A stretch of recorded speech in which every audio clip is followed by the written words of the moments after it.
This is monoprint inking.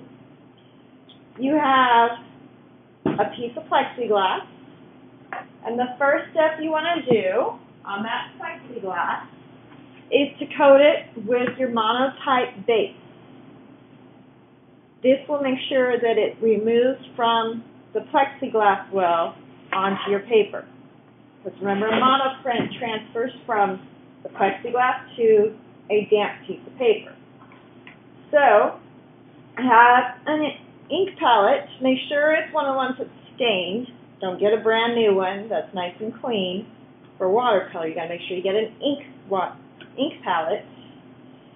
And I have several different inks colors for you to use. You can mix your colors. So I'm going to use the phthalo blue. Make sure you shake it up. And then just squirt a little bit into your palette. It's not going to be reusable, so it doesn't take much. And I'm also going to use some violet. So I'm also going to squirt a little violet out. That blue is a little thick, so I'm going to take and add just a little bit of this base, monotype base to it, kind of because it's too thick to work with. And then I'm just going to stir it up so it mixes that in with that monotype base. I don't want real thick inks. I could add water to it as well, but the nice thing about the base is that it doesn't change the color.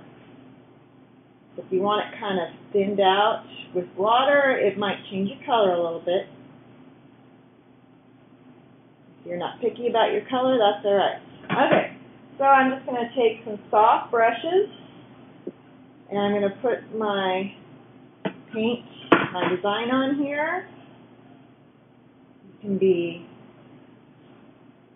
whatever you want as a design. I think I'm just going to do some brush strokes. And then I'll put my design back in by removing some of this ink. You don't want it real thick, but you don't want it real thin either. You have to find the right thickness to get it to transfer. And that's just going to be experimentation on that until you get it figured out.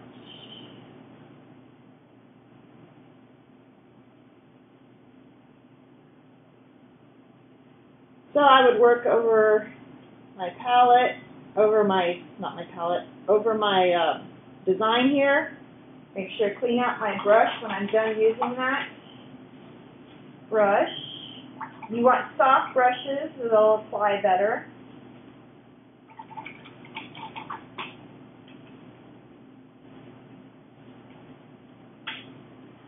I can also use a Q-tip, get it wet, to remove parts of my design, even if it's been dried.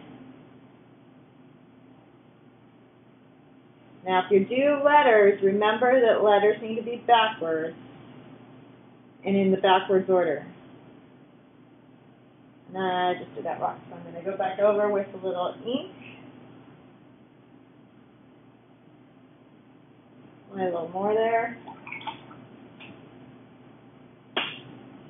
I'm going to apply the J over here, and it's going to go backwards. My I.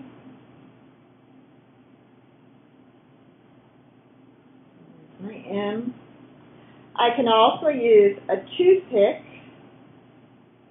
and I can scratch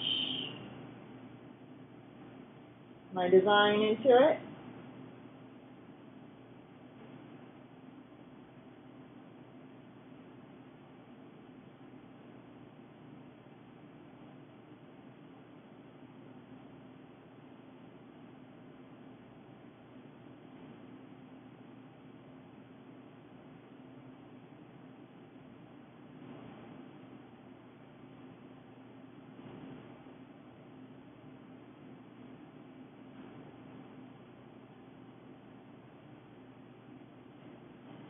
So find different ways of creating designs in your plate.